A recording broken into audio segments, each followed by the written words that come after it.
Les jeudis de l'économie avec la BCI. BCI, la banque partenaire de tous les entrepreneurs calédoniens. Les jeudis de l'économie à Radio Rythme Bleu, bienvenue dans cette émission et nous allons revenir sur ce séminaire qui a lieu pendant 2 jours à Nouméa consacré aux grands fonds marins à l'occasion de ce séminaire de la PEC ou PECC avec nos 3 invités. Geneviève Ponce qui est fondatrice et directrice de l'Institut Jacques Delors et qui est engagée dans le projet Starfish, notamment sur le développement durable maritime. Avec nous également Pascal Lamy, ancien commissaire européen, ancien directeur général de l'OMC et président du French Pacific Territories. Et l'écrivain Olivier Poivre d'Arvor qui est dans ce studio en tant qu'ambassadeur pour l'océan et les pôles. Bonjour à tous les 3. Bonjour. Bonjour. Et merci d'avoir accepté notre invitation. Alors, on va évidemment, avec vous, évoquer les grands enjeux économiques autour de ces fonds sous-marins. Mais avant cela, peut-être voir l'un et l'autre, l'une et les autres, quel bilan vous tirez de ce séminaire de 2 jours qui s'est passé à Nouméa. Est-ce qu'il a répondu à vos attentes? Est-ce qu'il y a des questions qui ont émergé ou des solutions même qui ont émergé? Geneviève Ponce, peut-être, pour commencer. Merci beaucoup. Je suis ravie de commencer. Donc, dans les choses que vous n'avez pas dites, j'ai commencé, je dirais, ma carrière comme chargée de l'environnement chez Jacques Delors et j'ai dirigé, il n'y a pas très très longtemps, le bureau européen de WWF. Ça vous donne une idée de quel angle de vue j'ai. Eh bien, ayant dit ça, je vous dis assez fermement, distinguer bien clairement exploration et exploitation, et au sein de l'exploitation, distinguer clairement le type d'exploitation, parce que l'exploration peut être extrêmement précieuse. J'ai donné des exemples, je tiens à votre disposition une présentation très éclairante là-dessus. Il y a des richesses extraordinaires dans les fonds marins pour la santé humaine, aussi pour des applications industrielles très intéressantes, par exemple dans l'observation spatiale, et ces richesses sont atteignables, identifiables et exploitables sans aucun dommage pour l'environnement. Donc il faut vraiment bien distinguer ce dont on parle. En revanche, et ça c'est une conviction forte que cette conférence n'a certainement pas démenti ou déformé, il ne faut pas prendre, ça c'est mon opinion personnelle, il ne faut pas prendre le risque de l'exploitation des ressources minérales, car ce que l'on sait des conséquences environnementales actuellement est assez effrayant. Donc, les pays qui ont examiné la question de très près, comme la Nouvelle-Zélande, et qui ont fait ça dans de très bonnes conditions, en examinant les aspects économiques, sociaux, environnementaux, ont finalement décidé de laisser cette richesse au fond de la mer. Quand on parle d'exploration, puisque vous insistez sur ce thème, c'est aussi peut-être une meilleure connaissance de ces fonds sous-marins, parce qu'il y a beaucoup de choses que l'on ignore, en fait. Beaucoup de choses, et ça, il faut vraiment que vous sachiez. Vous avez, par exemple, dans les coraux profonds, vous avez des matériaux qui sont anticancéreux, qui sont anti-inflammatoires, qui sont antioxydants. Vous avez aussi une possibilité, en les examinant, de connaître l'évolution climatique. Vous avez par exemple des poissons qui ne reflètent que 0,5% de la lumière et ils peuvent être utilisés pour renforcer l'efficacité des panneaux solaires ou l'acuité des télescopes pour l'observation astrale. Donc vous avez des richesses extraordinaires qui sont exploitables sans dommage pour l'environnement. Il ne faut surtout pas celles-là les laisser là où elles sont. On va y revenir bien évidemment. Pascal Lamy, vous, le bilan vous dressez de ces 2 jours de séminaire à Nouméa, avec notamment la participation des pays de la région et des positions qui sont sans doute pas toujours faciles à harmoniser? Parce que je retiens d'abord, avec le recul de la connaissance que j'ai du Pacifique, qui n'est pas parfaite, mais qui est un petit peu meilleure que la moyenne de mes compatriotes, ce que je retiens, et du séminaire et des entretiens que j'ai eus autour, avec les autorités locales, le gouvernement, le HOCER, ce que je retiens, c'est que le caillou tourne. C'est-à-dire que ce pays, qui a été au fond obsédé par le nickel pendant quelques décennies, regarde davantage vers l'avenir, sait que l'ère du nickel aura une fin, que cette fin doit être organisée, parce que sur le plan économique, ce sera une transformation absolument radicale, notamment pour les emplois, et qu'au fond, il y a une espèce de projet collectif qui est de retrouver, pour la Nouvelle-Calédonie son histoire millénaire, qui est une histoire plus océanique que terrienne. Et là, il y a, d'un certain point de vue, un très grand espoir. C'est-à-dire, face à ce qu'on peut comprendre est une grande anxiété sur l'avenir économique de ce pays, à cause du nickel, qui aura une fin, il y a un espoir de renouer avec quelque chose de très important, qui est l'histoire, qui sont les traditions. Voilà. Ça, c'est ma première leçon, et ça m'a frappé cette fois-ci, plus peut-être que les fois précédentes. Le virage du caillou est en train d'être pris. Bon, ça n'assure pas l'avenir, parce qu'il y a énormément de choses à faire. Si on veut effectivement que la Calédonie devienne une espèce de plateforme océanique, et la carte nous dit que c'est possible. Hein. Alors, par ailleurs, sur la question des grands fonds, Geneviève a dit, je crois tout à fait à juste titre, qu'il ne faut pas être obsédé par la question de l'exploitation minérale. Il n'empêche que cette question-là fait débat. Le Pacific Economic Cooperation Council, dont je préside le comité français, avec une équipe à Paris, une équipe ici à Nouméa, et une équipe en Polynésie, et qui sont des équipes locales qui sont très importantes pour nous. Hein, et on a vraiment maintenant des bonnes équipes dans les 3 endroits. Mais c'est l'ensemble des riverains du Pacifique qui s'expriment. Hein. On a les 32 intervenants qu'on a eus pendant les 2 jours, certains en présentiel et d'autres online, sont des Chinois, des Américains, des Néo-Zélandais, des gens qui viennent des îles Cook. Et sur cette question, la Nouvelle-Calédonie a pris une position claire, moratoire, pendant 10 ans, pas d'exploration, pas d'exploitation, enfin pas d'exploration à fin d'exploitation. La République française a pris une position claire, et Olivier Poivre d'Arvor en parlera sûrement, parce qu'il porte un peu la parole du président de la République française là-dessus. Mais les Américains qu'on a écoutés attentivement, ça godillait quand même un peu entre peut-être bien que oui, peut-être bien que non. Et quant aux Chinois qu'on a entendus, et qui ne sont pas des représentants du gouvernement chinois, mais des universitaires, eux, c'était vraiment qu'il y a un régime international pour autoriser l'exploitation des fonds marins, appliquons-le.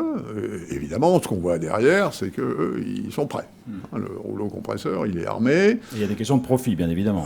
Absolument, mais plus que ça. Et là, je termine sur ce point. Il y a derrière tout ça un aspect géopolitique. Et on y reviendra. L'exploitation des grands fonds marins dans le Pacifique, c'est pas juste une question scientifique ou économique. Il y a aussi derrière tout ça des enjeux géopolitiques très importants. Mais disons, la bonne nouvelle, c'est quand même que par rapport, et Geneviève et moi et Olivier Poivre d'Arvor, il se trouve qu'on travaille tous les 3 depuis quand même un moment sur ces questions océaniques globales, européennes, françaises, Pacifique. La bonne nouvelle, c'est que la nécessité d'investir beaucoup plus dans la science et de le faire ensemble, de manière ouverte, de manière beaucoup plus coordonnée, elle commence à prévaloir. Et j'ai souvent dit, depuis que je m'occupe de ces questions océaniques, que c'est quand même dommage qu'on connaisse mieux la planète Mars que nos océans. Et ça, c'est en train de changer. Et la Nouvelle-Calédonie est un bon endroit, parce que quand on voit la taille des équipes scientifiques qu'il y a ici, et l'apport possible à toutes les questions qu'on se pose, là aussi, je suis, pour une fois, plutôt un peu optimiste dans un monde qui ne donne pas tellement de raison de l'être par les temps qui courent. Olivier Poivre d'Arvor, vous, quel regard vous portez sur ces 2 jours de travaux? Il y a déjà de nombreux aspects qui ont été évoqués par les 2 premiers intervenants. Qu'est-ce que vous en retirez? Et effectivement, que porte la France aujourd'hui? On voit qu'il y a une consonance qui se met en place sur le projet en Calédonie de moratoire pendant 10 ans sur l'exploration et l'exploitation. Est-ce qu'on est un peu sur la même ligne que ce qui se passe en métropole aujourd'hui? Est-ce qu'on va un peu dans le même sens? Alors, si vous me permettez peut-être de recontextualiser pour nos auditeurs. Ce séminaire, il était formidable. Ces 2 jours étaient formidables parce qu'il traitait d'un sujet qui peut paraître mineur pour certains, l'exploitation des grands fonds marins, dans un endroit qui peut paraître à Nouméa, pas nécessairement le centre de décision internationale. Or, c'était le bon moment ou le bon endroit. Le bon moment parce qu'il y a urgence, il y a une négociation internationale, donc tous les pays vont s'exprimer dans les jours qui viennent en Jamaïque, où se trouve l'Autorité internationale des fonds marins, qui est une émanation des Nations Unies, qui va décider ou non de mettre en place un code minier qui permettra d'aller exploiter les fonds marins. Ça, c'était donc l'urgence, c'est que nous avons une position très tranchée, que celle du président de la République, très radicale, qui est donc l'interdiction que nous appliquons à nous-mêmes à notre zone exclusive économique de cette exploitation des fonds marins. Nous sommes heureux que, par ailleurs, dans l'ensemble de cette ZEE, le gouvernement de Polynésie, évidemment, applique cette même règle, comme le fait la Polynésie. Donc ça, c'était vraiment pour le tempo, qui est très important, parce que l'enjeu, c'est quoi, en fait? L'enjeu, mais Geneviève le dit et le répète souvent, c'est peut-être quand même de considérer qu'on est à un moment très critique, avec un changement climatique majeur, qui ici va s'exprimer plus dramatiquement qu'ailleurs. Ça commence déjà, d'ailleurs. Exactement. Mais vous n'avez pas encore tous les effets que les Kiribati ou d'autres peuvent avoir. Et donc, c'était important de le faire ici, parce que l'objet, pour moi, c'est un changement de paradigme par rapport à l'océan. Donc, c'est un changement de paradigme par rapport à 80% de la surface du globe, parce qu'elle l'a mis à développer cette idée de l'hydrosphère. C'est-à-dire qu'on ne parle pas que de l'océan, on parle des pôles. Je suis ambassadeur pour les pôles, ça représente, avec le Groenland, avec l'Arctique et l'Antarctique, plus l'ensemble de l'hydrosphère, de tout le système de l'eau, 80% de notre surface, donc c'est considérable. On va passer, je pense, je l'espère, d'un système où la règle était l'exploitation. On y va. Puis l'exception, c'était on va protéger de temps en temps. Eh bien, je crois qu'aujourd'hui, ce qui se passe depuis quelques mois, on le voit bien dans les négociations internationales. Moi, j'étais à Montréal fin décembre pour ce qu'on appelle la COP biodiversité. Tous les États ont décidé de protéger 30% d'ici 2030 de leur surface marine. En gros, c'est pour qu'on comprenne bien, l'océan, c'est comme un bassin, comme une piscine. Pas très joli le mot piscine, mais un bassin. Voilà. Il y a le bord de la piscine. Donc là, à Montréal, les États du monde entier ont décidé de protéger 30% de leur bord de piscine. Il y a la piscine elle-même. Et la piscine elle-même, c'est ce qui s'est passé à New York en mars, où l'ensemble de la communauté internationale a signé pour la première fois, va signer un traité pour protéger ce qu'on appelle la haute mer, 65% de la mer. Donc c'était en 3-4 mois. Et puis la discussion qui a lieu là, en ce moment, bientôt à Kingston, et dont le séminaire de Nouméa a évidemment traité frontalement, c'est la question du fond de la piscine. Est-ce qu'on va aller gratter le fond de la piscine? Ben non, on ne peut pas. Il y a un mouvement, je pense, qui est assez évident, qui fait qu'on va d'abord savoir où on en est, ce que c'est, ce dont on parle, mettre vraiment un paquet sur la connaissance, mais une connaissance pas de chaque pays.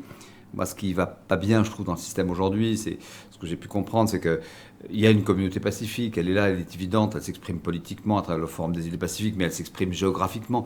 Donc c'est tous ensemble qu'il faut aller faire de la science, et la connaissance. On est encore loin du sujet. Voilà. Donc c'était un moment tout à fait important et je pense assez historique de voir aussi, à l'échelle du Pacifique, les différentes approches. Certains pour, d'autres contre, et radicalement, puisque l'enjeu, pour nous Français, c'est que Nauru, qui a déposé un permis et qui peut exploiter, ne s'associe pas avec une grande compagnie canadienne qui s'appelle Metals Company pour commencer ce travail qui est un travail mortifère qui consisterait à aller chercher au fond des océans des encroûtements cobaltifères dont nous n'avons pas besoin. Donc il n'y a pas de logique économique. Ou d'autres ressources qui sont aujourd'hui mal connues et qui probablement constituées à travers des millénaires constitueraient certainement un grand bouleversement, y compris des remontées de carbone. Alors en vous entendant les uns et les autres, on comprend l'approche de prudence qu'il y a par rapport à ces fonds sous-marins et notamment leur exploitation qui doit finalement intervenir en dernier lieu, si j'ai bien compris, parce qu'elle doit être validée avant par un certain nombre de processus et de connaissances scientifiques et techniques. Alors c'est une question, Geneviève Ponce, est-ce que les États, quelle que soit leur région, sont prêts à investir dans la recherche parce que ça demande aussi des financements, c'est quelque chose d'important. Est-ce que vous pensez que cette mise en route scientifique va pouvoir se faire dans les années qui viennent? Est-ce que les États sont prêts à s'engager là-dedans pour éviter une exploitation qui serait évidemment dommageable? Alors, écoutez, moi, le chiffre que j'ai retenu, qui a été donné par quelqu'un qui, je crois, a plutôt un profil minier, c'est qu'il y a déjà eu 1,5 milliard de dollars investis dans la recherche qui est vraiment dirigée vers les fonds riches en nodules polymétalliques. 1,5 milliard d'euros. de dollars, ce qui est plus ou moins la même chose. Donc ce sont déjà des sommes énormes. Et encore une fois, donc, ce qui a été exposé, c'est que vous avez vraiment deux zones. Vous avez une zone qui est hors limite nationale, donc c'est la zone, et puis vous avez les zones économiques exclusives qui sont sous juridiction nationale. Eh bien, il y a déjà des décisions qui ont été prises pour les zones sous juridiction nationale qui sont parfois assez semblables d'un point de vue géologique. Eh bien, encore une fois, ceux qui ont investi tout ce que l'on peut investir là-dedans, de savoir scientifique, d'analyse économique, sociale, environnementale, ont renoncé. C'est le cas de la Nouvelle-Zélande. Il y a un autre pays qui met tout en place pour faire cet examen en ce moment pour ses fonds à lui, c'est les îles Cook, qui font ça très soigneusement. Je ne veux pas parier, mais je ne serais pas surprise si leur conclusion était finalement qu'il faut le laisser au fond, comme en Nouvelle-Zélande. Donc en fait, il y a beaucoup de recherches qui a été faite là-dessus. Maintenant, moi je vous ai parlé tout à l'heure d'une toute autre recherche. Ici, dans ce lagon extraordinaire, qui est le plus grand du monde, vous avez très vraisemblablement des richesses biologiques et une pharmacopée extraordinaire, sans compter des ressources de type scientifique, industriel, que je mentionnais tout à l'heure, comme des poissons très riches en pigments noirs et capables de rendre des applications comme un télescope ou un panneau solaire plus efficaces. Donc il faut vraiment voir deux types de recherches très très différents. La première, ma conviction personnelle, c'est que si elle est faite soigneusement, elle aboutira à ce qu'on ne fasse pas cette exploitation. Et la deuxième, celle qui considère les richesses, notamment biologiques, et qui risque d'aboutir à des découvertes très bonnes pour l'ensemble de l'humanité. Un mot encore pour que nos auditeurs comprennent bien. Vous avez évoqué évidemment les fonds marins qui appartiennent aux zones économiques exclusives et puis les fonds marins qu'on peut appeler internationaux, qui appartiennent au patrimoine commun. Est-ce que sur cette zone-là qui appartient au patrimoine commun, il y a déjà des décisions qui ont été prises pour ne toucher à rien ? Ah non, pour ne toucher à rien, ça n'a pas été fait. En revanche, ce qui a, alors peut-être deux remarques. Trois permis d'exploration ont été délivrés, par exemple, à la Chine. Elle a déjà obtenu 3 permis d'exploration. Elle n'en a pas obtenu d'exploitation. D'ailleurs, personne pour cette zone n'en a encore obtenu. Mais ce qu'il faut savoir, c'est que on a eu une intervention qui était fort intéressante, celle de Renali. Renali est cette dame, cette diplomate, qui a conduit les négociations sur le traité de la haute mer. Et elle a bien dit, il faut écouter son intervention, que le traité de la haute mer, qui, je vous le rappelle, va protéger 30% de la haute mer, s'applique non seulement à la surface, mais au fond des mers. Et donc, il faudra tenir compte du fait qu'il y a un traité international sur la biodiversité en dehors des frontières nationales, qui s'appliquera au fond marin et il faudra donc, lorsqu'un permis d'exploitation sera demandé, l'autorité internationale des fonds marins qui est compétente devra considérer les impacts sur la biodiversité. Pascal Lamy ? Oui, sur le champ scientifique, il faut bien voir qu'aujourd'hui, la science de l'océan a absolument besoin de progresser pour une raison beaucoup plus importante, même au fond, que si on exploite ou non les fonds marins, c'est que notre milieu océanique, hydrosphérique, c'est-à-dire l'ensemble des systèmes aquatiques du monde, l'océan, la mer, les rivières, les nappes d'eau, les lacs, est en voie de dégradation extrêmement rapide, à cause du réchauffement climatique, à cause de la perte de biodiversité. Et donc, on est en quelque sorte contraint d'investir dans la connaissance de l'hydrosphère, parce que sinon, on ne sait pas lutter contre ces dégradations. En gros, si on continue à investir dans la science océanique, comme on l'a fait depuis 150 ans, disons, avec des bathyscaphes, des machines de ce type, on en a encore pour à peu près 80 ans à comprendre ce qui se passe dans l'océan, du point de vue biologique, du point de vue physique, du point de vue des courants, du point de vue des vents. Et donc, comme on n'a que 20 ans, en gros, devant nous, pour arrêter cette dégradation, voire la renverser, il faut trouver autre chose. Et c'est la science océanique, de ce point de vue, s'oriente très rapidement, depuis quelques années, vers ce qu'on appelle un jumeau digital de l'océan. C'est-à-dire, au lieu d'essayer de comprendre physiquement, d'explorer, on transpose l'univers océanique dans un univers virtuel. On prend des données spatiales, on augmente les données aquatiques, on met tout ça dans des modèles et on demande à l'intelligence artificielle de simuler l'océan pour non pas tellement tout comprendre de la manière dont il passe, mais savoir si on bouge ça, qu'est-ce que ça donne.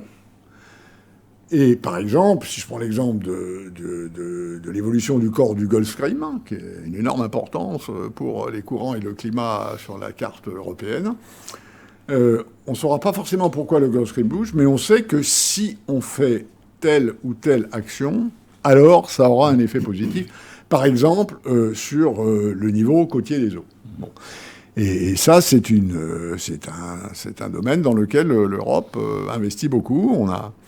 Geneviève et moi participons de très près à ce qu'on appelle cette mission Starfish, dont l'objectif est de régénérer l'hydrosphère européenne à échéance de 2030. Là, on n'a pas pris 20 ans, on en a pris 10.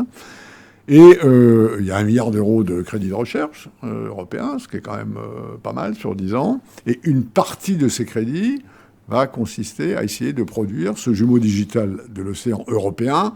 Et tout le monde comprend tout de suite que s'il y a un jumeau digital de l'océan européen, il faut un jumeau digital de l'océan tout court. Et là, voilà une frontière qui a bougé très vite et à laquelle, évidemment, il faut s'intéresser beaucoup. Alors, Olivier Poivre d'Arvor, on sait comment fonctionne le monde, on sait que les intérêts économiques parfois sont forts et font des pressions même sur les États. On imagine que les grands groupes métallurgiques, voire les groupes pharmaceutiques, s'intéressent déjà à ces questions. Ils sont sans doute déjà à la phase penser à l'exploitation avant l'exploration, probablement. Est-ce que les États ont les moyens de contrer tout ça? Est-ce que vraiment il y a des outils qui existent aujourd'hui pour contrer ces appétits économiques? Est-ce que les États veulent contrer? Un mot sur la science, et parce que justement, c'est la question des États qui est posée. La science, aujourd'hui, c'est un instrument très largement national, à visée politique nationale. Il y a très peu de sciences partagées. Le climat nous a appris qu'à travers l'IPCC, le GIEC des océans, on dispose d'un outil qui a ce mérite, d'abord de permettre aux décideurs de décider, de faire le pire ou le mieux, mais aussi à l'opinion publique de s'emparer du sujet. Donc le GIEC, vous pouvez lire les rapports du GIEC, c'est compréhensible par tout le monde et ça passionne tout le monde. Les jeunes et les plus vieux, les riches et les pauvres, les décideurs et ceux qui se sentent soumis. Nous voulons, nous, Français, mais costaristiens, parce que c'est 2 pays qui vont organiser cette grande conférence des Nations Unies sur l'océan. Donc la Nouvelle-Calédonie ici l'organise, en quelque sorte, à Nice en juin 2025. Nous voulons produire un objet semblable à ce GIEC qui va s'appeler l'IPOS, l'International Panel on Ocean Sustainability, donc sur la possibilité, à travers des scientifiques, de donner sur un certain nombre de sujets des indications très précises pour qu'on se décide. Donc ça veut dire de travailler ensemble. Premier élément, il y en a marre de la science pour chacun d'entre nous. Ici, c'est encore trop le cas. Il y a besoin d'un partage. Oui, je pense qu'ici, il y a vraiment... moi, je serais scientifique, ce que je ne suis pas, mais je courrais à Fidji discuter avec... c'est certainement ce qui est fait, mais beaucoup plus. Je pense qu'il faut travailler avec les échelons des universités, etc. Donc, on doit produire la même science parce qu'on est tous ensemble, dans la même merde. Voilà. Et donc, il faut aller chercher ensemble les solutions dans la région. Y compris celles qui sont liées évidemment à l'effondrement de la cryosphère dans le monde, qui évidemment ici s'applique de manière dramatique. Après, est-ce que les États ont la possibilité? Oui, je crois au multilatéralisme, je crois que ce qui a été fait pour la haute mer, la protection de la haute mer est un exemple de réussite. Je pense qu'on peut réussir à Nice, dans 2 ans, à faire ce qui a été fait pour le climat en 2015 avec la COP21, c'est-à-dire une sorte de New Deal pour l'océan, et qui, sur l'ensemble des négociations qui existent déjà, contre la pêche illégale, contre la lutte contre la pollution plastique, contre toute une série de sujets qui sont traités aujourd'hui, vont faire de l'océan probablement, non pas une sorte de side event du climat et la biodiversité, mais le plat principal, voilà, notre plat principal. Le plat principal, on se nourrit, on mange, mais on mange durablement. Voilà, donc je suis assez optimiste. Pour ça, il faut qu'il y ait des leaders. L'Union européenne est un leader. La France, au sein de l'Union européenne, est le leader, je crois. En tout cas, il me semble, travaillant avec le président de la République, je ne vous dirai pas le contraire, mais enfin quand même. L'autre leader, c'est la Chine. Il faut le considérer. Et l'autre leader, c'est les États-Unis. Voilà. Je ne dis pas qu'il n'y ait pas tous les autres, mais la Chine entraîne toute une série de pays qui, notamment, ont une revendication forte juste du partage des richesses. Quand on discute, en effet, de la position française, par exemple, des États africains, ils disent « Ah bah, c'est très bien, vous pouvez interdire... » Vous pouvez décider qu'il faut interdire chez vous, mais nous, ça nous intéresse quand même, parce qu'on a besoin de ressources. Et donc, je crois que cette discussion, elle va se faire dans les... Ça va être passionnant pour les journalistes que vous êtes et pour vos éditeurs, de voir comment l'intelligence humaine s'applique à un domaine qui est celui de l'océan. On espère qu'elle va s'appliquer déjà. Oui, il faut. On n'a pas doute là-dessus. C'est un sujet vraiment passionnant dont on pourrait parler pendant très longtemps, mais il faut qu'on conclue cette émission. Geneviève Ponfs, quelle est la suite maintenant? Il y a eu ce séminaire ici. On a bien entendu Nice 2025 qui va être un rendez-vous crucial évidemment sur ces questions-là. D'ici là, comment vous voyez les sujets? Comment doivent-ils avancer? Quelles sont les priorités à mettre en œuvre? Voilà, parce qu'il va falloir serrer. On a compris que les sujets étaient tellement vastes que tout ne pourra pas se faire en même temps. Vous avez donné des priorités tout à l'heure au début de votre intervention, mais quelles sont pour vous, dans les 2 ans qui viennent jusqu'à Nice 2025, quels sont les points sur lesquels il faudra vraiment travailler de façon très concrète? Alors, peut-être je vais commencer par la science. Il se trouve, je ne suis pas non plus scientifique, mais je suis coprésidente du comité des parties prenantes d'IFREMER. Et donc, je parle assez régulièrement avec François Houllier. François Houllier fait partie des gens qui sont embarqués avec Olivier Poivre d'Arvor dans la préparation de ce... PDG d'IFREMER. Voilà, PDG d'IFREMER, dans cette préparation de UNOX 3, comme on dit, enfin la 3e conférence des Nations Unies à Nice. Et l'idée, c'est de mettre en place cette IPOS dont a parlé Olivier, donc cet équivalent du GIEC pour l'océan, de le mettre en place d'ici là. C'est une course. Donc c'est une course, mais je suis totalement convaincue, comme l'a dit Olivier, on a besoin de science. Alors, si vous regardez le schéma européen de l'étoile de mer 2030, vous verrez qu'il y a 2 choses super importantes qui vont permettre de faire tout le reste. C'est la science et la gouvernance. Donc pour moi, ce sont les 2 priorités qui vont permettre de lutter contre les pollutions, de protéger efficacement et d'avoir une économie bleue vraiment durable. Voilà, donc moi je verrais bien ces 2 priorités-là. Alors que mettons dans la gouvernance? Je crois que c'est très bien de mettre aussi la finance. Parce que la finance, c'est une chose dont on va avoir besoin pour financer la recherche et pour financer toutes ces opérations que l'on devra mener pour mieux protéger l'océan et lutter contre les pollutions. Pascal Lamy, vos priorités sur les 2 ans qui viennent? Alors, je réponds au nom du comité français du Pacific Economic Cooperation Council, territoire du Pacifique. L'enjeu le plus immédiat, à mon avis, et là je me situe dans le cas de la Nouvelle-Calédonie, et on l'a dit tout à l'heure, c'est que pour que le caillou pivote, il va falloir financer de nouvelles infrastructures. La transition vers la mer, une économie basée sur le nickel qui devra créer une autre valeur ajoutée que celle qui consiste à exploiter ce qu'on a sous les pieds, va nécessiter, et on l'a très bien vu aujourd'hui, on a fait une grande visite du port, avec un nouveau directeur du port qui est un type fascinant dans l'analyse qu'il a des questions et dans la vision qu'il a de la manière de les résoudre. Il va falloir de l'argent. Et cet argent, il viendra probablement pas beaucoup du territoire lui-même, qui n'est pas bien riche. Il viendra peut-être un peu de la République française, mais enfin qui est quand même assez endettée. Par contre, il y a un endroit où il y a de l'argent à investir ici, c'est au niveau de l'Union européenne. Et ce que je constate, c'est que aujourd'hui, ce triangle, Nouvelle-Calédonie et son gouvernement, République française et son gouvernement, et Union européenne et son gouvernement à Bruxelles et à Strasbourg, ça n'a pas l'air de bien marcher.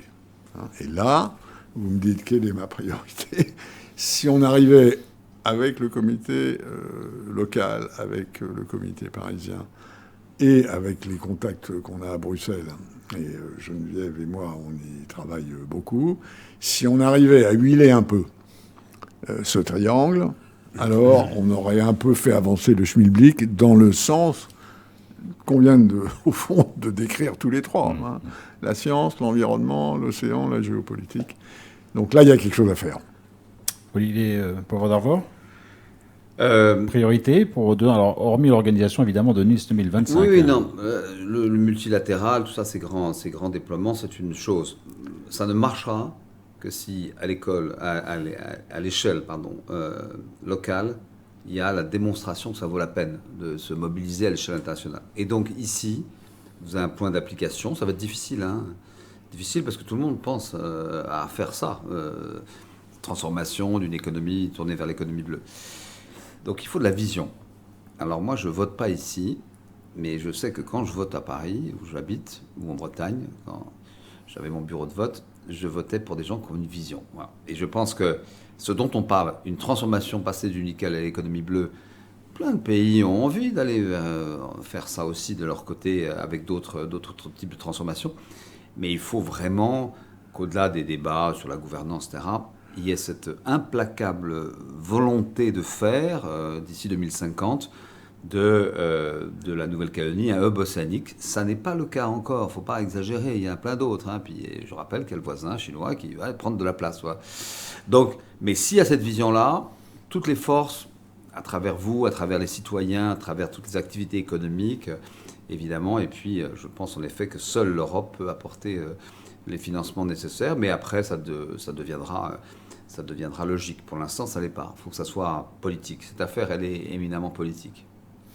Merci beaucoup à tous les trois d'être venus nous parler de ces grands fonds sous-marins, des enjeux, de vos préoccupations et de vos pistes aussi par rapport à ces questions-là. C'est une émission évidemment qui, comme chaque semaine, sera disponible en réécoute sur notre site internet dans quelques minutes. Merci à tous les trois et bonne fin de journée.